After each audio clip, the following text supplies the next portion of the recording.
आज से 6 महीने पहले एक जंग की शुरुआत होती है जिससे पूरी दुनिया की अर्थव्यवस्था, राजनीति, सामरिक नीति सब कुछ बदल जाता है। रूस और यूक्रेन के बीच युद्ध चल रहा है। 24 फरवरी को ये युद्ध शुरू हुआ, 24 अगस्त को 6 महीने हो गए और कई सवाल हैं जो अब भी हवा में तैर रहे हैं। क्या पुतिन की जो रणनीति थी कि जल्द से जल्द यूक्रेन पर कब्जा कर लिया जाए, एक कठपुतली सरकार बना दी जाए, वो पूरी तरह विफल हो गया? क्या युद्ध के अभी भी चलते रहने की वजह से न्यूक्लियर एक्सीडेंट की आशंका है? क्यों रूस के बारे में जो नज़र रखते हैं लोग वो उनके उत्तराधिकारियों की बात करने लगे हैं? और अगर ऐसी नौबत आती है कि पुतिन के उत्तराधिकारी पर बात हो तो वो कौन से नाम हैं जो फ्रंट रनर माने जाएंगे? कौन होगा पुतिन का उत्तराधिकारी? यूक्रेन का भविष्य क्या है? दुनिया की रिएक्शन क्या है? यूरोपियन यूनियन और अमेरिका ने अपने सैंक्शंस को क्यों शिथिल किया है? अमेरिका इस पूरे मामले पर किस तरह से नज़र रखे है?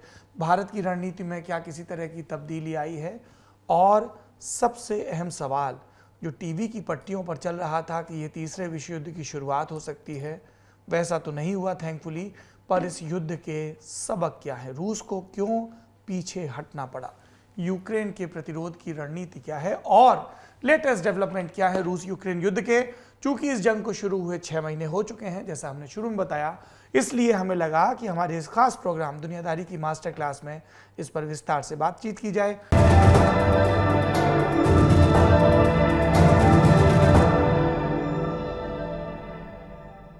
आज की मास्टर क्लास में हमारी मास्टर हैं डॉक्टर स्वस्ति राव। आप डॉक्टर राव से पहले भी मिल चुके हैं। ये Manohar Parrikar institute of defence studies and analysis में रिसर्च फेलो हैं। डॉक्टर स्वस्ति, बहुत बहुत स्वागत है आपका। धन्यवाद। सीधे मुद्दे पर आते हैं। 3 मकसद बताए गए थे रूस के। यूक्रेन में कठपुतली सरकार, यूक्रेन को नेटो और यूरोपियन यूनियन का मेंबर बनने से रोकना और लुहांस्क और दोनेस्क को यूक्रेन से अलग कर देना। रूस अपने मकसद में 6 महीने बीतने के बाद कितना कामयाब नजर आ रहा है? जी बिल्कुल, अच्छा है सौरभ, 6 महीने बाद हम लोग फिर मिल रहे हैं। जब ये शुरू हुआ था युद्ध तो फिर हमने काफ़ी इस पर विस्तार से चर्चा करी थी और मैं ये ज़रूर कहना चाहूँगी कि अगर आप इसके बहुत कुछ बेसिक चीज़ों के बारे में जानकारी हासिल करना चाहते हैं तो बेहतर है कि वो वीडियो हम दर्शकों को दिखाएं। जो पिछला एपिसोड है मास्टर क्लास का जिसमें इस विषय पर डॉक्टर स्वस्ति से विस्तार से बात हुई, डिस्क्रिप्शन में आपको उसका लिंक मिल जाएगा। जी, तो अब बात यहाँ पर यह है जो आपने कहा कि बेसिकली ऑब्जेक्टिव्स क्या थे। तो जब ये वॉर शुरू हुई थी 24 फरवरी को और इसका नाम दिया गया था स्पेशल मिलिट्री ऑपरेशन, तो ऑब्जेक्टिव्स ये बताए गए थे कि demilitarisation of Ukraine and denazification of Ukraine. इस पर्टिकुलर चीज़ से एक लॉजिकल कोरोलरी की तरीके से एनालिस्ट ने ये कहना शुरू किया, अच्छा तो इसका माने क्या है डी नाज़िफिकेशन और डी मिलिटराइजेशन का? डी मिलिटराइजेशन एक आसान सा शब्द था जिसको हम समझ सकते हैं आसानी से, जिसका मतलब था कि जो 2014 के बाद से वेस्ट लगातार यूक्रेन में वेपन्स और ट्रेनिंग और इस तरह की चीज़ें जो लगातार पहुंचा रहा था, उस चीज़ से यूक्रेन को खाली करना, मतलब डीमिलिटराइज करना। लेकिन डी नाज़िफाई करना क्या है, ये अपने आप में एक तरह से मैं कह सकती हूँ कि एक एनिग्मेटिक तरीके से वो उस वक्त भी कहा गया था और आज भी रह गया। वो एक ऐसा मैं कहूँगी कि एक ऐसा फ्रेज था जिसके तहत पुतिन जो चाहे वो करते चले जा रहे हैं और वो हर चीज़ को कहते हैं कि वो डीनाज़िफिकेशन के लिए। अब आपने कहा कि जो ये कठपुतली सरकार बनाना, जी ये लॉजिकल कोरोलरी बहुत सारे एनालिस्ट ने उस वक्त भी कही थी कि देखिए ऐसा है कि मेन प्रॉब्लम जो है वो है वोलोदिमीर ज़ेलेंस्की से। अब ज़ेलेंस्की को वो हटाएंगे, ज़ेलेंस्की की जगह पे वो एक ऐसी सरकार लेकर आएंगे जैसे कि जो उनके हिसाब से चले। तो ये तो नहीं हो पाया, हमने देखा कि ये बिल्कुल संभव नहीं हो पाया। ज़ेलेंस्की भी अड़े रहे, बहुत सारे ऐसे न्यूज़ भी आई कि उनका असैसिनेशन को लेकर बहुत सारे प्लान्स बन रहे हैं और बड़े सारे असैसिन्स आ रहे हैं। लेकिन बहरहाल अभी तक 6 महीने बाद भी वहाँ पे पुतिन अपने हिसाब की सरकार बैठाने में या अपने प्रो सरकार बैठाने में अभी तक नहीं कामयाब हुए हैं। जहाँ तक बात है यूक्रेन को 2 हिस्सों में डिवाइड करना, क्योंकि डीमिलिटराइजेशन और डीनाज़िफिकेशन के बाद एक जो लॉजिकल कोरोलरी हम ऐड कर रहे थे वो थी डिवीजन ऑफ यूक्रेन। सो 3 डीज, डीनाज़िफिकेशन, ये मिलिटराइजेशन एंड डिवीजन। तो डिवीज़न भी हमने देखा कि उस समय शुरू में बातें हो रही थी कि जो डिवीज़न है वो यूक्रेन का हो सकता है नीपर जो नदी है उसके अलोंग हो, लेकिन नीपर नदी जो है वो नदी है जिसके अभी हम जब नक्शे पर आएंगे हाँ। तब उसके बारे में ताकि मतलब दर्शकों को उनको समझ में आ जाए कि वो ज्योग्राफिकली कैसे वो दिखता। जी, मतलब बेसिकली यूक्रेन को दो हिस्सों में बांटना, और जो ईस्टर्न हिस्सा है जहाँ पे लुगांस्क और डोनेस्क के प्रोविंसेस हैं वो हिस्सा अलग कर लेना, और उसके अलावा नीपर रिवर के पास तक जितना हिस्सा हो सके तो उसको डिवाइड करना। तो वो भी नहीं हो पाया, क्योंकि हमने जो उसकी जो हमने ये देखा कि जो स्ट्रैटेजी रही पुतिन की, अब हम, मेरा ख्याल है अगला सवाल हम उसी पे डिस्कस जी, करेंगे। मैं उस हिस्से पर आऊंगा, उस हाँ। युद्ध के, पर उससे पहले मैं आपसे ये जानना चाहता हूँ कि हमने देखा युद्ध की शुरुआत में यूरोपियन यूनियन ने कई प्रतिबंध लगाए रूस के बैंक पर, और उसके बाद जो अनाज और तेल का व्यापार करने वाली रूसी कंपनियां थी उन पर भी प्रतिबंध लगे, लेकिन अब इन सब में ढील दी जा रही है। तो युद्ध पर तो हम आएंगे, ज़मीन पर किसने कितना कब्जा किया, कौन पीछे हटा, वो भी करेंगे। यूरोपियन यूनियन और बाकी देशों की क्या मजबूरी हुई कि उनको अपना स्टैंड बदलना पड़ रहा है, ये बताइए। देखिए, अब ये पहले तो हम इसको समझना बड़ा ज़रूरी है कि जिसको आपने कहा स्टैंड बदलना पड़ रहा है। देखिए, जब ये युद्ध शुरू हुआ था तो हर कोई ये समझ रहा था कि एक जैसे CNN इफेक्ट होता है ना, जैसे जो कि इट विल बी लाइक अ ब्लिट्जक्रीग, मतलब बहुत जल्दी एक शॉक एंड ऑ तरीके से ये युद्ध जो है ये लड़ा जाएगा। क्योंकि इसके पहले 2008 में ऐसा ही हुआ था जॉर्जिया में, 2014 में क्राइमिया में ऐसा ही हुआ था। तो लिहाजा ये लॉजिकल था कि यूक्रेन के बारे में भी कहा जा रहा था कि रूस इतनी बड़ी मिलिट्री माइट है, और रूस अगर अटैक करेगा तो यूक्रेन, भले ही उसको वेस्ट ने जो भी सपोर्ट किया हो, लेकिन यूक्रेन के पास ऐसा कुछ भी नहीं है कि यूक्रेन अपने आप को इतने दिनों तक डिफेंड कर सके। तो लगातार जो लॉजिक था वो ये था कि रूस के ऊपर एक बल्क लगाया जाए सैंक्शंस का। और आपको याद होगा कि जो सबसे इंपॉर्टेंट सैंक्शंस हैं, जिनको स्विफ्ट बैंकिंग से काटना जिनमें शामिल था, वो जो सैंक्शंस थे वो भी ऐसा नहीं कि बिल्कुल शुरुआत में ही लगा दिए गए थे, वो भी थर्ड, फोर्थ, फिफ्थ ट्रांच के आने के टाइम पे लगे थे, यानी कि धीरे धीरे लगे थे। तो कहने का आपने जो कहा कि जो यूरोपियन यूनियन ने ढील दी, देखिए एक बहुत बड़ा प्रॉब्लम जो इस यूक्रेन वॉर के लगातार इतना लंबे समय तक चलने की वजह से हुआ है वो ये कि उसके वजह से फूड क्राइसिस पूरी दुनिया में आ रही है। क्यों आ रही है? क्योंकि रशिया और यूक्रेन ये दोनों दुनिया के सबसे बड़े अनाज उत्पादक देश हैं। अब जाहिर है, और इनका अनाज जो है ये बाकी दुनिया में पहुंचता कहाँ से है? ये अनाज पहुंचता है ब्लैक सी से, जो ट्रेड रूट्स हैं उनके रास्ते। ब्लैक सी मतलब जो क्राइमिया का रीजन है। अब मुझे लगता है कि दर्शक भी इतना परिचित हैं यूक्रेन के नक्शे और क्राइमिया के नक्शे से कि आई थिंक आप भी बहुत अच्छी तरह समझ रहे होंगे। तो ब्लैक सी का वो रीजन है जहाँ से वो सारा ट्रेड रूट जाता है। अब बात यह है कि जब वहाँ पे, अब अगर आप, अभी हम लोगों ने बात नहीं करी मिलिट्री स्ट्रैटेजी की, पर जो मिलिट्री स्ट्रैटेजी है वो सदर्न यानी ब्लैक सी का जो रीजन है, ओडेसा, क्राइमिया वगैरह, और ईस्टर्न मतलब डोनेस्क, लुगांस्क वगैरह का रीजन, हम लोग देख ही लेते हैं डॉक्टर साहब, ताकि वो स्पष्टता रहे। हाँ, तो ये आप थोड़ा सा इधर आ जाएं। मैं असल में यहाँ पे ये बताना चाहती हूँ कि जो ये जब मार्च 2022 में जंग अपनी पीक पर थी तब का नक्शा हाँ, है। लेकिन ये नक्शा, इस नक्शे को बस आप अभी सामने रखें। ये इसका 21 का क्यों मैंने नक्शा लिया ये मैं थोड़ी देर में आपको बताती हूँ। देखिए, सिंपल सी बात ये है कि मैंने कहा कि जब ये वॉर शुरू हुई थी तो ये है रीजन, यहाँ पे देखिए जो ओडेसा है, यहाँ पे डोनेस्क, ये तो यहाँ डोनेस्क है, ये ओडेसा जी। तो बेसिकली जो आपने पूछा ना कि जो प्रतिबंध लगाए थे यूरोपियन यूनियन ने, वो वापस क्यों लेने पड़े, हम ये डिस्कस करें। अभी हम वॉर स्ट्रैटेजी नहीं डिस्कस करें, हम इसके बात करेंगे। तो बेसिकली ये जो ब्लैक सी का रीजन है यहाँ नीचे, यहाँ से ही ये सारा का सारा अनाज अपने अपने गंतव्य स्थानों पे जाता था, मतलब डेस्टिनेशंस पे जाता था।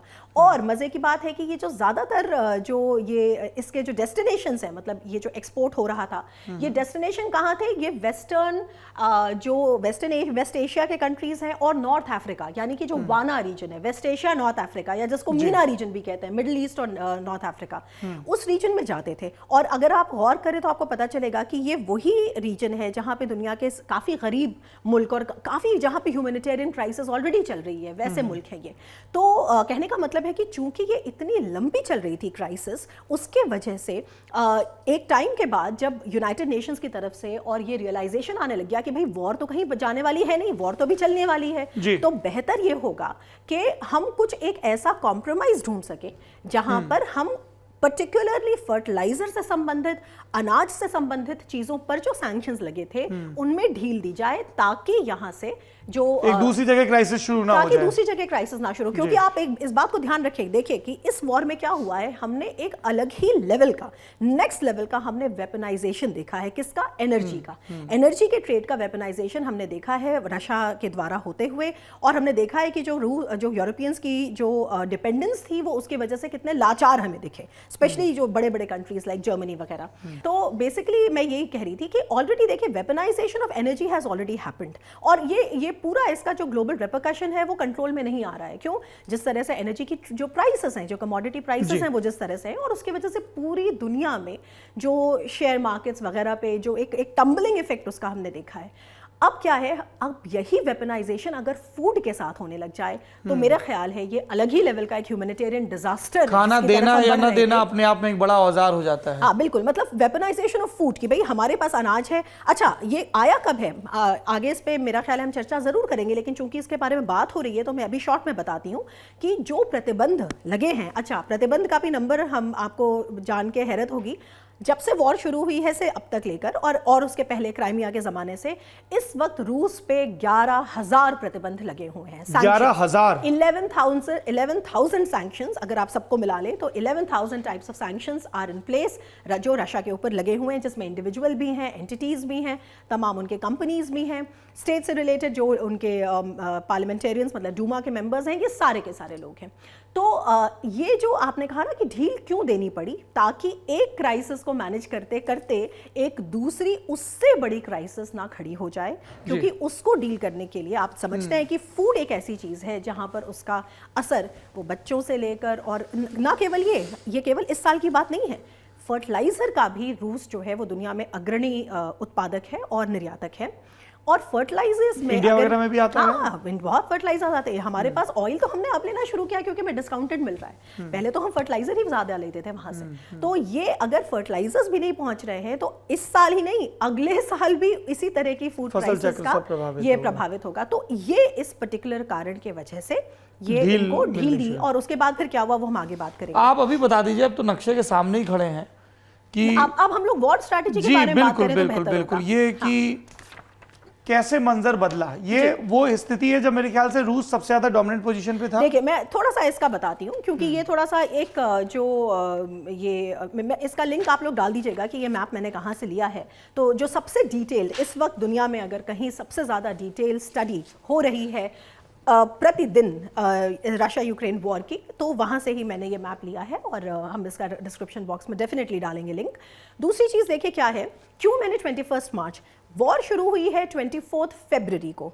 24 फरवरी से लेकर अगर आप जुलाई या अगस्त तक का जो पूरा वक्फा ये देखते हैं तो इसमें इस वॉर के अलग अलग चरण हमें दिखते हैं, अलग अलग स्टेप्स दिखते हैं। हमें ये दिखता है कि कैसे शुरू में जो वॉर ये सोचकर शुरू हुई कि बहुत जल्दी ख़त्म होगी क्योंकि रशिया की मिलिट्री माइट इतनी ज़बरदस्त है, लेकिन नहीं हो पाई, तो कैसे कैसे रिकैलिब्रेशन होता चला गया पुतिन की तरफ से। और बड़े मैं कहूँगी कि बहुत ही बढ़िया तरीके से हम ये भी देखते हैं कि कैसे यूक्रेन ने फिर कैसे काउंटर ऑफेंसिव लॉन्च किया, अगर काउंटर ऑफेंसिव सक्सेसफुल हुआ तो फिर पुतिन ने कैसे उसको चेंज किया वगैरह। 21 मार्च का जो ये मैप मैंने यहाँ पर आपके लिए लगाया है, 21 मार्च वो दिन था जब आप पढ़ सकते हैं कि जो डीपेस्ट रीच थी रशिया की यूक्रेन में, ये 21 मार्च तक हुई थी। 21 मार्च को रूस सबसे ज्यादा अंदर तक गया था। आपके पूरे रीजन राजधानी के भी पास पहुंच गया था, कीव के। आप याद करें जब शुरू में हम लोग बातें करते थे तो कीव के बाहर वो जो 40 मील का एक वो काफिला था जो रशियन टैंक्स वगैरह का, तो वो क्या था, एनसर्कलमेंट कर रहे थे और ऐसा लग रहा था कि कीव फॉल कर जाएगा। और आप याद करें राजधानी घिर गई, राष्ट्राध्यक्ष घिर गए, राजधानी घिर गई। और ऐसा, और राजधानी ही नहीं, आप देखिए सारे इंपॉर्टेंट सिटीज आप यहाँ पे देखना शुरू करिए, खार्किव, ऑफ कोर्स लुगांस्क और डोनेट्स्क तो है ही, पर मारियोपोल, ये ज़ैपोरिज़िया जहाँ पे न्यूक्लियर प्लांट है। जी, बहुत सारे दर्शक हमारी तरह ऐसे हैं जिन्होंने पिछले 6 महीने में ही इन महत्वपूर्ण शहरों के नाम सुने, तो आप थोड़ा ठहर ठहर के बताएं। अच्छा चलिए मैं आपको बताती आप लोग देखिए ऐसा है ना, क्योंकि आप लोग अंतर्राष्ट्रीय संबंधों के बारे में बरसों से पढ़ रहे हैं तो आप लोग के लिए दिएगा चाहे ऐसा हुआ वैसा हुआ। पर नहीं, चलिए, ये थोड़ा बड़े slow शहर जाते हैं ये। मेरा कहने का मतलब है, देखिए लुगांस्क और डोनेट्स्क तो वो रीजन है जहां पर ये परेशानी, ये जो जड़ है परेशानी की, क्योंकि यही वो रीजन्स हैं जिन्होंने सबसे पहले अपने को स्वतंत्र घोषित कर दिया। रूस ने उनकी स्वतंत्रता मत कहा कि वो सॉवरेन है और ये वॉर शुरू हो गई। लेकिन इनके अलावा 21 यहाँ पे मार्च प्रो रूस एलिमेंट भी खूब हैं। प्रो रूस नहीं, यहाँ पे तो है ही, यहाँ पे रशियंस की सबसे ज्यादा ये झगड़ा बहुत दिनों से चल रहा है, ये कोई नया झगड़ा नहीं है। पहले एक बार जब मैं आपके उस पर आई थी और मैंने शुरू में बताया था, तो मैंने कहा था कि इन्हीं दोनों मतलब डोनेट्स्क और लुगांस्क का जो टेंशन है यूक्रेन के साथ, इसको मैनेज करने के लिए ही मिन्स्क अग्रीमेंट्स हुए थे, मिन्स्क 1 मिन्स्क 2 जो फेल कर गए, जिसमें फ्रांस और जर्मनी की बहुत बड़ी भूमिका थी, स्पेशली मैक्रोन और एंगेला मर्केल वगैरह की। खैर, तो ये तो रीजन्स हमें पता ही है, इनका तो मुझे लगता है कि सबको पता होगा। पर इसके अलावा जो आप अब नाम सुनते हैं बहुत सारे, जैसे ज़ैपोरिज़िया जहाँ पे न्यूक्लियर पावर, हाँ इसका भी बड़ा जिक्र हुआ। हाँ, यहाँ पे देखें खेरसों, ओडेसा, ये तो क्राइमिया का पूरा रीजन है।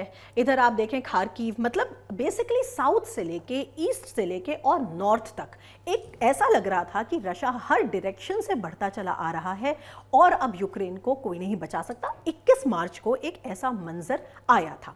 हालांकि उसके बाद अब मैं आपको दिखाऊंगी कि 6 महीने बाद अगर अभी आप देखें कि अगस्त 24 को क्या रियलिटी है, रशिया का क्या एडवांसमेंट है, तो वो हम देखते हैं कि ये जितने आपको उधर जितना आपको दिख रहा था कि उधर कीव को भी घेर रहे हैं और खार्किव को भी घेर रहे हैं, इन सब के बजाय अब हमें क्या दिखता है कि रूस ने ये समझा कि भाई एक को साधेंगे तो भले ही कुछ सब जाएंगे, सब साधेंगे तो सब जाएंगे। हाँ। उस तरह के तरीके से उन्होंने कहा कि नहीं, हमें कंसोलिडेट करना है, हमें बेसिकली अपने ऑफेंसिव को कंसोलिडेट करना। और कंसोलिडेट अब इन्होंने कहा किया, लुगांस्क पे किया, डोनेट्स्क पे किया, खेरसों पे किया, है ना, इस रीजन पे। ऑफ कोर्स ज़ैपोरिज़िया तो न्यूज़ में न्यूक्लियर उनकी वजह से, और बाकी देखिए बॉम्बिंग हर जगह हो रही है। मैं आपको मेजर एक्सेस की बात बता रही हूँ, मतलब इन इलाकों पे अब रूस की सेना का प्रभुत्व है, पूरा संचालन नहीं का हो रहा है। मतलब अगर मैं आपको यहाँ पे ये बताने की कोशिश कर रही हूँ कि जो मेन एक्सेस, देखिए युद्ध में बॉम्बिंग तो हर जगह हो रही है, एयर स्ट्राइक्स हो रहे हैं और कभी हॉस्पिटल गिराए जा रहे हैं, कभी कुछ गिराए जा रहे हैं, फिर उधर से यूक्रेन काउंटर ऑफेंसिव लॉन्च कर रहा है। लेकिन अगर 24 अगस्त की बात करें, मतलब अगर कल तक के हाल की बात करें, तो हम ये देखते हैं कि जो 21 मार्च को ऐसा लग रहा था कि यूक्रेन को फॉल होने से अब कोई नहीं बचा सकता, असल में उसके 2-3-4 महीने बाद हम देखते हैं कि वो वैसा नहीं हो पाया। अब मैं आपसे कहूँगी कि अब तो मैं आपका यहाँ पे काम खत्म, ये बेसिकली एक इलस्ट्रेटिव पर्पस के लिए दिखाया गया था। मैं अब इसमें थोड़ा सा ये समझाना चाहती हूँ कि ये जो हो रहा था इसको हम समझें कैसे, मतलब आखिर क्या था जिसकी वजह से हमने देखा कि ये जो डीप जो रीच थी रशिया की, वो नहीं मेंटेन हो पाई। तो एक, अगर आपको याद होगा कि मैंने आपसे कहा था कि जब ये वॉर शुरू हुई थी तो ऐसा लग रहा था कि एक शॉक एंड ऑ तरीके से होगा और मिलिट्री माइट रशिया की ऐसी है कि वो यूक्रेन को बिल्कुल ही हरा देगी। तो जो शुरू में अगर आप फरवरी और मार्च में देखते हैं, तो फरवरी मार्च के शुरू में जैसा कि मैं आपको पहले बता रही थी कि उनका जो ऑफेंसिव ये था कि भाई एक साथ बिल्कुल मैसिव अटैक करो, कीव को गिराने की कोशिश करो, लेकिन वो हो नहीं पाया। वो नहीं हो पाया तो फिर वो वापस आए। उसके बाद फिर उन्होंने कॉन्सेंट्रेट करना शुरू किया। तो अर्ली मार्च और मार्च में जो उन्होंने प्लान किया कि भाई हम जाएंगे और कीव को लेंगे और नहीं ले पाए, उसके बाद अप्रैल में एक नया फेज आता है वॉर का। अप्रैल वाले फेज में हम देखते हैं कि उन्होंने सोचा कि पहले बेहतर है कि हम डोनेट्स्क और लुगांस्क पे फोकस करें। क्यों? क्योंकि जाहिर है कि आपके पास मैन, मटीरियल, एम्यूनिशन, वेपन्स, ये सब भी कोई अनलिमिटेड मात्रा में नहीं होते, कोई वीडियो गेम नहीं है, ये असल वॉर है।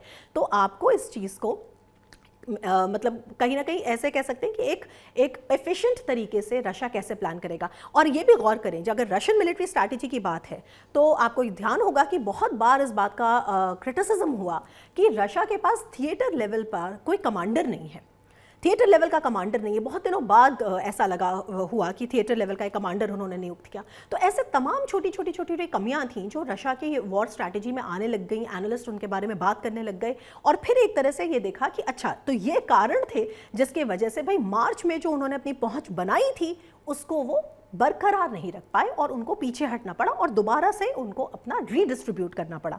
तो मैंने कहा कि अप्रैल में एक नया फेज शुरू होता है वॉर का। उसके बाद मई में वो खार्कीव मई तक आते आते मतलब वो बहुत कोशिश करते हैं कि खार्कीव जो है उसको गिराएं, लेकिन वो नहीं हो पाता, फिर वो वहाँ से विड्रॉ करते हैं। सिमिलरली जून में वो डिसाइड करते हैं कि भाई लुगांस्क पे हमें फोकस करना, और एक्चुअली जून में काफ़ी हद तक ऑलमोस्ट पूरा लुगांस्क रशिया के कब्जे में भी आ जाता है। और उसके बाद आता है जुलाई, और जुलाई में एक चीज़ आती है जिसको कहते हैं हाई मार्स, और हाई मार्स वेपन जो है वो यूएसए से आने शुरू होते हैं। हाई मार्स जो हैं वो जो हाई मोबिलिटी जो रॉकेट आर्टिलरी सिस्टम्स हैं, इसका आप जो फुल फॉर्म एक बार चेक कर लीजिएगा, लेकिन हाई मार्स जो हैं उनको कई बार कहा गया कि ये गेम चेंजर्स हैं और ये आए हैं। हाई मार्स वेपन, अब आप ये भी कहेंगे कि भाई हाई मार्स वेपन पहले क्यों नहीं भेज रहा था अमेरिका, तो इस बात को भी हम पहले कई बार डिस्कस कर चुके हैं कि शुरू से लेकर जो वेपन सिस्टम्स आ रहे थे यूक्रेन में वो ऐसे थे जिनको हम कहते हैं डिफेंसिव कैपेबिलिटीज के वेपन सिस्टम, यानी कि ऐसे हों जिनकी वजह से आप अपने आप को डिफेंड तो कर सकें लेकिन बहुत ज़्यादा ऑफेंसिव कैपेबिलिटीज के लिए ना यूज़ कर सकें, यानी कि बहुत ज़्यादा आप रूस को डायरेक्टली अटैक ना कर सकें। इसके पीछे वजह क्या है? कोई कहेगा भाई क्यों? इसके पीछे वजह यह है, वही बात जो क्लासिक एक कन्फ्रंटेशन है नेटो के साथ, जो रूस भी अवॉइड करता है और नेटो भी अवॉइड करता है रूस के साथ, यानी कि उन्होंने कहा हम वेपन्स भेजेंगे लेकिन डिफेंसिव जो रेंज है, डिफेंसिव लेवल के वेपन्स। और ये क्या, वही जावलिन मिसाइल, स्टिंगर्स मिसाइल, जो मैन पैड्स तरह तरह के, बहुत हमने ड्रोन्स वगैरह भी देखे, लेकिन एक जो प्रॉपर हाइमार्स मतलब जो एक जिसको कहेंगे गेम चेंजर वेपन्स थे, ये जुलाई में आए। और जैसे ही ये आते हैं उसके बाद जुलाई में जो मिसाइल स्ट्राइक्स यूक्रेन की तरफ से भी शुरू होती हैं, और उसके बाद फिर हम देखते हैं कि रशिया कैसे बैकफुट पे आता है। 16 जुलाई को रशिया ये कहता है कि हम एक टेम्पररी पॉज ले रहे हैं। बहुत सारी वेस्टर्न मीडिया इसको ऐसे इंटरप्रेट करती है कि हाइमार्स के आने की वजह से अब देखिए कैसा बदलाव आ गया है पूरी की पूरी रणनीति में, और it has been a game changer. मेरे असेसमेंट में वो कोई ऐसा गेम चेंजर नहीं थे, क्योंकि हाइमार्स रॉकेट्स तो भेजे लेकिन उनका जो एम्यूनेशन भेजा उसकी रेंज जो थी वो 50 से 80 माइल्स वाली ही थी, वो 300-400 माइल्स वाली नहीं थी। तो मेरा कहने का मतलब है कि एम्यूनेशन जो उन्होंने भेजा वो फिर भी, मतलब अगर उन्होंने हाइमार्स भेजे तो कम से कम एम्यूनेशन जो था उसके लेवल पे कंट्रोल करने की कोशिश करी कि ऐसा ना हो जाए कि डायरेक्ट कन्फ्रंटेशन हो जाए नेटो और रशिया के बीच में।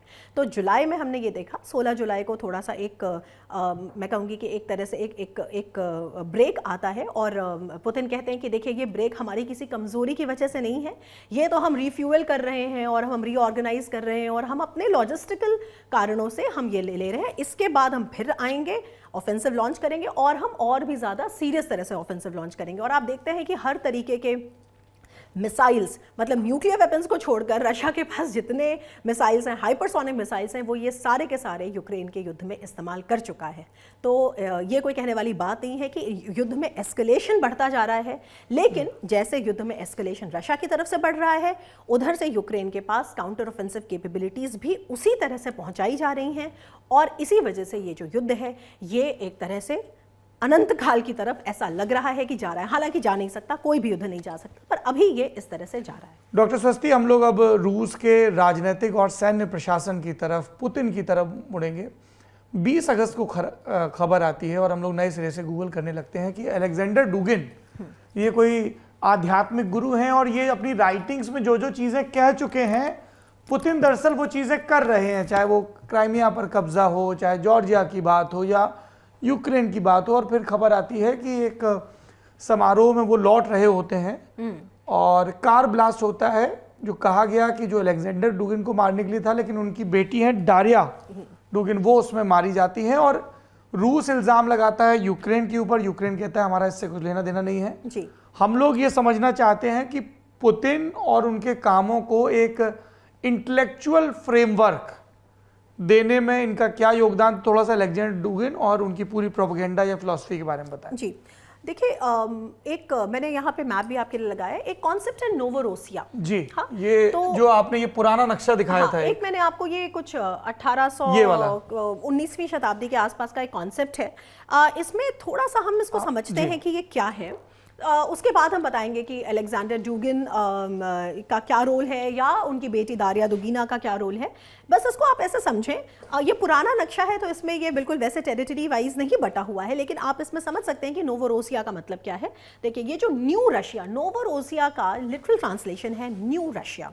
क्या है ये, आप ध्यान से देखें, ये क्राइमिया का रीजन आपको यहाँ दिख रहा है, क्राइमिया का रीजन है, यानी कि इसके ठीक ऊपर यूक्रेन है, राइट, उसके ठीक ऊपर पोलैंड है, बीच में उसके बाद बेलारूस है, इस तरह से सारे कंट्रीज है, इधर साइड में मोल्डोवा है, राइट। तो आप गौर करने वाली बात यह है कि जो नोवोरोसिया का कॉन्सेप्ट है, कहीं ना कहीं मैं एक समझाने के लिए, दोनों बातें सेम नहीं है, समझाने के लिए मैं एक अखंड भारत का जो हम कॉन्सेप्ट देते थे कि पुराने जमाने में भारत का जो आउटरीच थी वो कहाँ थी, तो उसी तरह से नोवोरोसिया का जो कॉन्सेप्ट है वो ये कि जो रशियन एम्पायर का जो इन्फ्लुएंस था, का पूरा क्षेत्र था, वो कहाँ तक था। तो उसके बाद क्या हुआ, फिर कम्युनिज्म आ गया, कम्युनिज्म गया, फिर उसके बाद फिर नया दौर शुरू हुआ 1991 के बाद, और बहरहाल उसके बाद फिर पुतिन आते हैं और 90s का दौर आता है।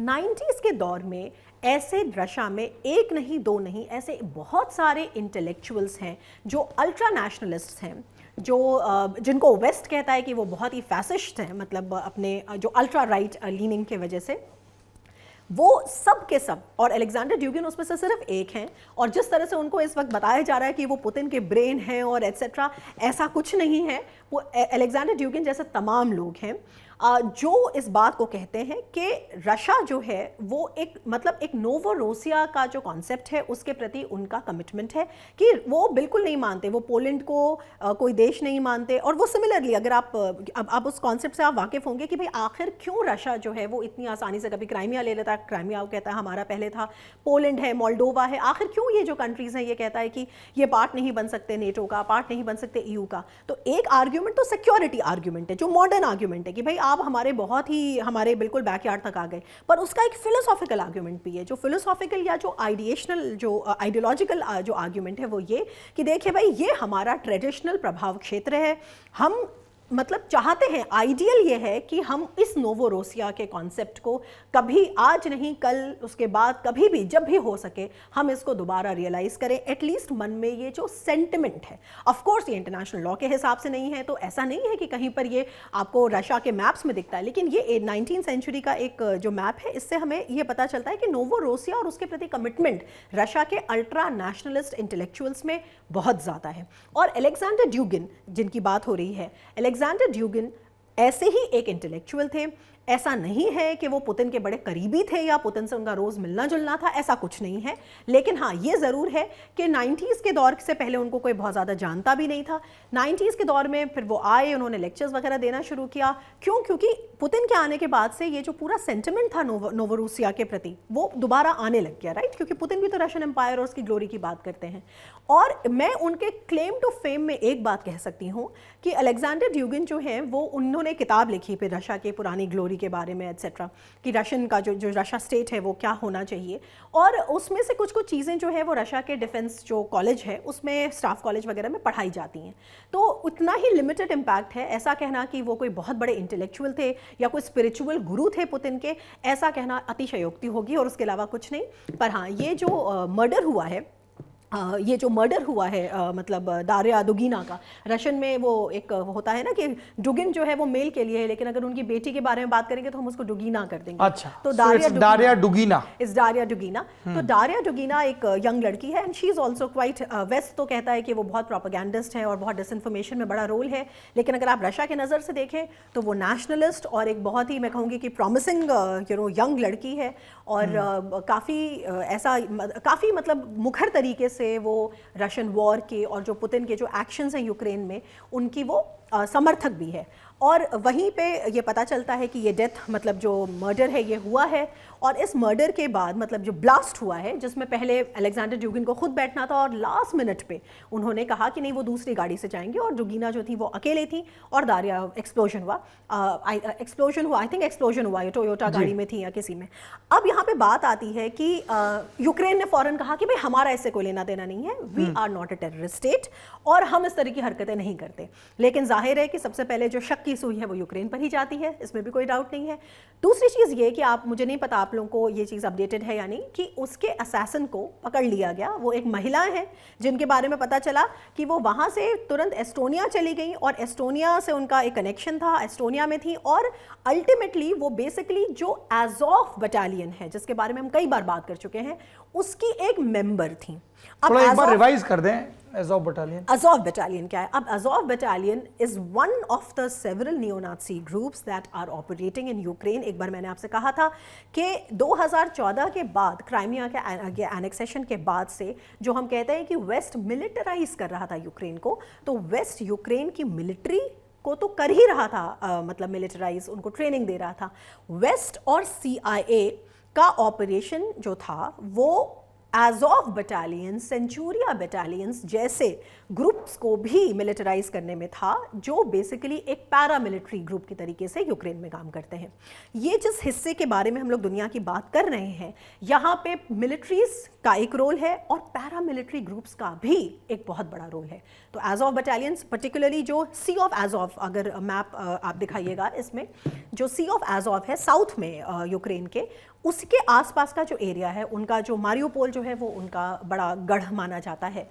बहुत सारे एनालिस्ट ये भी कहते हैं कि देखिए अज़ोव बटालियन कोई इतना भारी भरकम बटालियन नहीं है, वो एक फ्रिंज ग्रुप है कि वो बहुत बड़ा कोई डिसाइसिव रोल पैदा करेगा, लेकिन अज़ोव्स हैं और अज़ोव्स जो हैं वो गवर्नमेंट उनको सपोर्ट भी करती है और गवर्नमेंट के बाहर भी वो काम करते हैं, क्योंकि बहुत सारी ऐसी चीज़ें जो लीगली आप नहीं कर सकते, being a part of a government machinery and part of an international system, वो आप इन बटालियंस के और पैरामिलिट्री ग्रुप्स के जरिए करते हैं। जैसे कि रशिया में वैगनर ग्रुप है, आप लोगों ने सुना होगा, तो यहाँ पे ये बड़ा कॉमन है। तो ये जो असैसिन पकड़ी गई हैं महिला, ये कहा उन्होंने, रशियन अथॉरिटीज़ ने कहा कि ये अज़ोव की मेंबर हैं। अज़ोव बटालियन ने फौरन अपना स्टेटमेंट दिया कि ये हमारी मेंबर नहीं है। तो बहरहाल ये एक अपने आप में गुत्थी है मेरे हिसाब से। इसका देखते हैं कि आगे इसमें क्या आता है। बस हम लोग आखिरी में ये समझना चाहते हैं डॉक्टर स्वस्ति की पुतिन के उत्तराधिकारियों के बारे में भी बहुत कयास लग रहे हैं कि कौन हो सकते हैं। ये स्क्रीन पर कुछ चेहरे भी नजर आ रहे हैं। ये भाई साहब कौन हैं? आप अगर आप आगे आ जाएं थोड़ा सा। जी, ये सेर्गी शोइगु हैं। ये सेर्गी शोइगु हैं। अच्छा। और सेर्गी शोइगु जो है ये पुतिन के डिफेंस मिनिस्टर हैं इस वक्त। और ये वही है, अगर आपको याद हो तो ऐसा हुआ था कुछ दिन पहले कि जब पुतिन एक बड़ी लंबी सी टेबल पे बैठते हैं और उन्होंने कहा कि उन्होंने अपने सारे महकमे को बैठा रखा था और उन्होंने ऐसे कहा कि बताइए आप तैयार हैं कि नहीं। तो उसमें से सेर्गी शोइगु जो थे वो सबसे ज़्यादा चुप थे, मतलब तो पुतिन को 3-4 बार उनसे कहना पड़ा, बताइए are you ready, do you mean it, are you serious enough. मतलब ऐसे ये काफ़ी पॉपुलर हुआ था इंटरनेट पे। तो खैर सेर्गी शोइगु और उसमें किस बारे में वो पूछ रहे थे? वो यूक्रेन को लेकर बेसिकली, देखिए रशिया में नैरेटिव ये है कि रशिया अपने को बचा रहा है यूक्रेन से, क्योंकि यूक्रेन एक टेररिस्ट स्टेट है। ये प्रचार रूस में किया जा रहा है। हाँ बिल्कुल, और रूस में इसको एक स्पेशल, इसीलिए इसको वॉर नहीं कहा जा सकता रूस में। अगर आप रूस में जाएंगे तो आपको कोई ऐसा लिंक नहीं मिलेगा जहां पे इस वॉर के बारे में कोई बात करी जाती है। मिलिट्री इंटरवेंशन, हाँ मिलिट्री नहीं, उसको स्पेशल मिलिट्री ऑपरेशन कहते हैं कि वो हमें बचाने के लिए है। तो वो ऐसा नैरेटिव है। तो वहां पे ये सेर्गी शोइगु उनके डिफेंस मिनिस्टर हैं, उनके बड़े करीबी माने जाते हैं। हाँ। और अगर उत्तराधिकारी, वैसे मुझे नहीं लगता कि कोई पुतिन अभी उत्तराधिकारी बनाने के मूड में है, लेकिन अगर होते हैं तो एक ये भाई साहब हैं, ये जो है ये मेयर हैं, इनका नाम मुझे देखना पड़ेगा, इनका नाम क्या है। इनका नाम भी सेर्गी है, लेकिन इनका नाम है सेर्गी सोबियानिन। और ये जो है ये मॉस्को के मेयर हैं, ये भी पुतिन के करीबी माने जाते हैं। और जो 3 नाम बार बार आते हैं कि भाई पुतिन ना हो तो उनके उत्तराधिकारियों में से कौन होंगे, वो एक तो सेर्गी शोइगु थे, एक हैं सेर्गी मेयर साहब, ये जी, इनका नाम अभी मेरी ज़बान पे नहीं है। और ये जो है इनका नाम है, हाँ जी, इनका नाम है मिखाइल मिश्टिन। ये भी पुतिन के काफ़ी करीबी माने जाते हैं। इस समय ये रशिया में आई थिंक प्राइम मिनिस्टर हैं। तो इस वक्त ये आई थिंक रशिया में प्राइम मिनिस्टर हैं। जी, ये रशिया के प्राइम मिनिस्टर हैं। तो ये 3 नाम जो हैं ये जनरली आते हैं। ठीक है। और आखिरी में वही सवाल हमेशा की तरह कि हमने युद्ध की मौजूदा स्थिति, इन सब के बारे, कोई इस तरह का आकलन भी चल रहा है कि कब तक युद्ध खिंचेगा? देखिए, अब इसमें 2-3 चीज़ें हैं, बहुत आज मतलब ज़्यादा हम लोग विस्तार से चर्चा तो नहीं कर पाए, लेकिन हाँ 2-3 चीज़ें हैं जो मुझे लगता है कि जिन पर हमें थोड़ा सा ध्यान देना चाहिए जब स्पेशली बात आती है कि युद्ध कब तक चलेगा वगैरह। देखिए, पहली बात तो ये है कि रशिया के जो ये है ना कि जो प्रतिबंध लगे उनसे रशिया को कोई फ़ायदा नहीं हुआ। तो इसको समझना थोड़ा सा 2-4 मिनट में इसको समझते हैं तो हमें पता चलता है कि युद्ध की दिशा क्या होगी। जो मैंने कहा कि at least 11,000 sanctions are in place right now, तो ये कोई छोटा नंबर नहीं है अब। लेकिन एट द सेम टाइम आप देखेंगे कि बहुत एनालिसिस है कि rouble right now is the best performing currency in the world. तो बड़ी स्ट्रॉन्ग करेंसी, आखिर ये कैसे हो रहा है जब इतने प्रतिबंध भी लगे हुए हैं और ऐसा है? इसके पीछे 2-3 कारण हैं। देखिए, पहली बात तो ये कि रूस ने 2013-14 के आसपास से ही अपनी इकोनॉमी को सैंक्शन प्रूफ बनाना शुरू कर दिया था, क्योंकि क्राइमिया के वक्त में भी सैंक्शंस लगे थे, पहली चीज़। दूसरी चीज़ क्या किया था कि रूस ने अपने फॉरेन रिजर्व्स को बिल्ड करना शुरू कर दिया था, और अभी भी रूस के फॉरेन रिजर्व्स जब अपने पीक पर थे 22 फरवरी को, जब ये वॉर शुरू होने के 2 दिन पहले, ये तकरीबन 640 बिलियन डॉलर के आसपास थे, और आज की डेट में 580 बिलियन डॉलर्स हैं। तो जो सोचा था कि बिल्कुल डिप कर जाएगा, ऐसा तो नहीं हुआ। लेकिन इसके पीछे कारण है। सबसे बड़ा कारण क्या है? सबसे बड़ा कारण ये है कि जिस तरह से इस वॉर के वजह से एनर्जी की प्राइस स्काई रॉकेट कर गई है, ब्रेंट क्रूड की प्राइस वगैरह वगैरह, नेचुरल गैस की प्राइस, इनके वजह से ये जो पैसा है ये पुतिन के पास आ रहा है, नंबर 1। तो इससे रूबल जो है एक अच्छी इकोनॉमी साबित हो रही है इन द शॉर्ट टर्म। दूसरा, एक बहुत इंपॉर्टेंट बात है, दूसरा क्या है कि रूस में जो सेंट्रल बैंक ऑफ रशिया है उसने बहुत सारे कैपिटल कंट्रोल लगा रखे हैं। कैपिटल कंट्रोल बेसिकली ज़्यादा डिटेल में नहीं जाऊंगी, लेकिन कैपिटल कंट्रोल किसी भी इकोनॉमी की जो करेंसी होती है उसको डिवैल्यू होने से बचाने के लिए आर्टिफिशियल जो हेल्प दी जाती है फिस्कल पॉलिसीज से, वो होता है। तो रूस में कई सारे कैपिटल कंट्रोल्स लगे हुए हैं, और रूस की सेंट्रल बैंक की जो गवर्नर हैं वो खुद इस बात को कहती हैं कि देखिए, ये बहुत सस्टेनेबल मॉडल नहीं है, क्योंकि ये हम कुछ समय के लिए कर सकते हैं, बहुत लंबे समय के लिए नहीं। और दूसरी बात यह है कि अगर आप कहें कि ये जो रूस की इकोनॉमी पर जो प्रतिबंध लगे हैं ये असर नहीं दिखा रहे हैं, तो इसका तो मतलब यह है कि पुतिन ये जो वॉर अनंत काल तक चलाएंगे। नहीं, ऐसा नहीं है। इस बात को समझना ज़रूरी है कि जो प्रतिबंधों का नेचर है वो शॉर्ट टर्म में रूस को कंटेन करने में असमर्थ है। उसकी सिंपल सी बात जो है वो एनर्जी प्राइसिंग और फिर डाइवर्सिफिकेशन। हिंदुस्तान तेल खरीद रहा है, चाइना बहुत तेल खरीद रहा है, एट्सेट्रा। शॉर्ट टर्म में प्रॉब्लम नहीं है, प्रॉब्लम लॉन्ग टर्म में है, क्योंकि 1000 कंपनियां रूस से बाहर जा चुकी हैं। सबसे बड़ा प्रॉब्लम, बहुत सारे ऐसे वेपन सिस्टम्स हैं जो इन प्रतिबंधों की वजह से जिनके पार्ट्स मिलने मुश्किल हो जाएंगे अगर ये वॉर बहुत लंबे समय तक चलेगी। और इस सब के बाद जो एक जो प्रश्न है कि आखिर इतने बड़े वॉर की कॉस्ट को पुतिन कब तक सस्टेन कर पाएंगे, क्योंकि ऐसा तो कोई नहीं करेगा कि जो फॉरेन रिजर्व्स बिल्ड किए हैं उसमें से भी आधे फॉरेन रिजर्व्स फ्रोजन हैं। इसी की वजह से रशिया के जो अभी पहली बार बोल्शेविक रेवोल्यूशन के बाद आपने देखा कि Russia defaulted on it's external debt. तो इस तरह के प्रॉब्लम्स बहुत जेन्युइन हैं, और ऐसा कोई भी कंट्री नहीं हो सकता जो ये चलाता रहे। इससे डर बस इस बात का पैदा होता है, जो मैं पहले भी कई बार यहाँ पे बता चुकी हूँ, कि इसका मतलब पुतिन अगर इतना इन्वॉल्व हो गए हैं तो वो किस हद तक जाएंगे इस वॉर में से कुछ ऐसा हासिल करके लाने के लिए कि ऐसा लगे कि विक्ट्री उनकी हुई है। और इसीलिए बार बार डर इस बात का आता है कि कहीं टैक्टिकल न्यूक्लियर वेपन्स का इस्तेमाल या ऐसा मेजर ऑफेंसिव लॉन्च करना, कहीं ये सब तो इसमें शामिल नहीं है। तो ये मैं इसमें कहना चाहती हूँ। डॉक्टर स्वस्ति, आखिरी सवाल, क्या रेकमेंड करेंगे आप? कोई इस मसले को और विस्तार से समझना चाहता हो तो कौन सी किताबें, डॉक्यूमेंट्री या पॉडकास्ट है जो हमारे दर्शक देख सकते हैं? जी, इसके लिए तो मैं आज डॉक्टर स्वस्ति, मैं आपको पहले बता दूं, रिकमेंडेशन के लिए पूरा झोला भर किताबें लेके आई हैं। बिल्कुल, मैं अपनी उठा देता हूँ, आप यहाँ पे रख दीजिए, तो उसके बाद मैं एक एक करके इसमें दिखा दूंगी। तब तक मैं बता देती हूँ, क्योंकि इसके बारे में बहुत बात होती है, और केवल यही नहीं, ललन टॉप के मंच से ही नहीं, इतनी किताबें मत बता दीजिएगा कि नहीं, सब लोग साल भर के लिए फुर्सत पा जाएं। पर्सनल लाइब्रेरी से मैं कई सारी किताबें इसलिए लेकर आई, क्योंकि ये ऐसी किताबें थी, बहुत एकेडमिक किताबों का तो मुझे नहीं लगता कि वैल्यू है, स्पेशली जो लार्जर दर्शक है उनके लिए। लेकिन मैं, और बहुत सारे मेरे पास ईमेल्स आते हैं इससे संबंधित कि भाई कैसे आएगा, तो मैंने ये सब मेरी पर्सनल किताबें हैं वो भी बताऊंगी और कुछ पॉडकास्ट भी बताऊंगी। देखिए, पहले तो मैं आपको बताऊंगी कि एक जो किताब है कैथरीन बेल्टन की, हाँ, इसका नाम है पुतिन्स पीपल।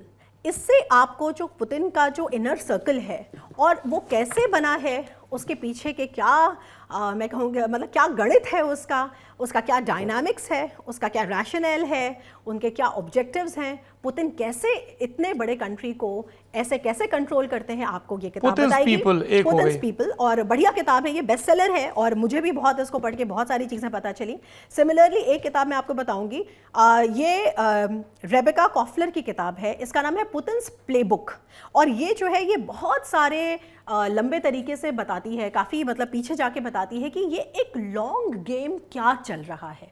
ये जो सारा का सारा जो कंपटीशन है अमेरिका के साथ, जो इसके ऊपर भी मैं कहूँगी कि एक बड़ी फास्ट मूविंग किताब है, क्योंकि बाज़ दफ़ा क्या होता है कि अगर आप बहुत एकेडमिक किताबों में जाते हैं तो फिर बड़े आप बोर होने लग जाते हैं। तो मैं ऐसी ही किताबें चुन कर लेकर आई हूँ जो काफ़ी जिनका पेस अच्छा है। उसके बाद फिर एक किताब मैं डेफिनेटली रिकमेंड करूँगी, आप पढ़ पाएँ तो अच्छी बात है, the revenge of geography. The revenge of geography जो है ये रॉबर्ट डी कापलान स्पेशली जो इंटरनेशनल पॉलिटिक्स करते हैं उनके लिए तो बहुत ही परिचित नाम है। ये बेसिकली अलग अलग कंट्रीज़ के जो जोग्राफिकल लोकेशन है और उनके वजह से जो geopolitical strategic tensions, pulls, pressure पैदा होते हैं उनको लेकर एक बहुत ही फंडामेंटल समझ वाली किताब है। और मेरी मतलब खुद भी हम लोग इसको एमए में भी पढ़ते थे और बहुत बढ़िया मैं कहूँगी कि किताब है, तो इसको ज़रूर पढ़ें। ये केवल रशिया ही नहीं, ये बहुत सारे मेजर पावर्स के जो जोग्राफिकल लोकेशन की है उसको बताती है कि आखिर अगर इतनी डिपेंडेंस है, आखिर अगर आज जर्मनी इतना डिपेंडेंट है रूस के ऊपर गैस को लेकर, तो उसके पीछे कारण क्या है। और जर्मनी इतना डिपेंडेंट है तो फ्रांस क्यों नहीं डिपेंडेंट है, क्योंकि फ्रांस के पास कोस्ट लाइन है और जर्मनी के पास कोस्ट लाइन नहीं है। तो फ्रांस जो है वो एलएनजी टर्मिनल ज़्यादा रख सकता है, जर्मनी नहीं रख सकता है, राइट। इस तरह की जो छोटी छोटी चीज़ें हैं जो एक्चुअली बड़ी मेक और ब्रेक होती हैं, उनका क्या कॉम्बिनेशन होता है ज्योग्राफी के साथ, उसके लिए एक अच्छी किताब है। सिमिलरली एक और किताब मेरे पास है, the rise and fall of the great powers. इसके बारे में मैं बस इतना कहूँगी, इतनी मोटी किताब है, इसमें परेशान ना हो आप इसको देख के। ये बेसिकली ये बताता है कि ये जो टिपिकली जो एम्पायर्स हैं, जैसे ब्रिटिश एम्पायर है, फ्रेंच एम्पायर है, रशियन एम्पायर है, जापान का जो एम्पायर होता था, अब चाइना है, तो इनका आपको एक पूरा एक हिस्टोरिकल ओवरव्यू मिलेगा और बड़े इंटरेस्टिंग तरीके से, और कंपैरिजन भी कर सकते हैं। और लास्ट में मैं एक किताब आपसे कहूंगी, इसको जरूर पढ़ें। डॉक्टर साहब आपने साल भर का सिलेबस पकड़ा दिया है कई लोगों को। नहीं, अरे भाई जिसको भी जी बताइए, वो जिसकी है दिलचस्पी। फ्रांसिस फुकुयामा की किताब लिबरलिज्म एंड इट्स डिसकंटेंट्स। देखिए ये जो है ना, ये मैं कहूंगी कि बिल्कुल वहां पे चोट करती है जहां से सारी प्रॉब्लम की जड़ है, कि आखिर अमेरिका को ऐसा क्यों लगता है कि जो लिबरल ऑर्डर है वही दुनिया में रहने का बेस्ट तरीका है, और इसके वजह से जो डिसकंटेंट उभरता है दुनिया में, उसको लेकर दुनिया में जो तमाम फ्रिक्शन है, जो तमाम मारकाट है, ह्यूमैनिटेरियन डिजास्टर्स हैं, क्राइसिस हैं, वो कैसे कनेक्टेड है इसके वजह से। इसके बाद एक लिस्ट मैंने यहाँ पे बताई थी, क्योंकि देखिए एक बात वो हम स्क्रीन पर दिखा देंगे। हाँ, वो कुछ पॉडकास्ट हैं और बहुत बढ़िया पॉडकास्ट हैं जिसको सुनकर आप एक रोज का आपको एक मिल जाएगा कि वॉर में क्या हो रहा है। Thank you so much doctor स्वस्ति राव। आपसे बात करना हमेशा हमारे लिए समृद्धिकारी होता है और दर्शकों को भी बहुत नई बातें पता चलती हैं। और आज तो आपने बहुत सारी किताबें, और पुतिन्स पीपल और पुतिन्स प्लेबुक और revenge of geography and rise and fall of great power, ये चार तो हमने भी अपने उसमें लिख ली कि ये तो ज़रूर पढ़ी जाएंगी। समय निकाल कर आप समय निकाल कर आई, अपने व्यस्त शेड्यूल से इतना समय दिया, बहुत बहुत शुक्रिया। दुनियादारी की मास्टर क्लास यहीं पर समाप्त होती है। आज जिन विषयों पर चर्चा हुई उसके बारे में आप क्या राय रखते हैं कमेंट बॉक्स में ज़रूर बताएं। हमारे देश के लोग देश और दुनिया के बारे में आसान भाषा में रोचक ढंग से जानते रहें, इसके लिए लल्लन टॉप प्रयास करता रहेगा। अब आपको प्रयास करना है, इस एपिसोड को आग की तरह फैला दो ताकि सब लोग रूस और यूक्रेन के मामलों में एक्सपर्ट हो जाएं। Thank you. मिटाने खबरों का गैप, रोज रात 8 बजे आएगा Lallan top show live on app. Download करें लल्लन टॉप ऐप।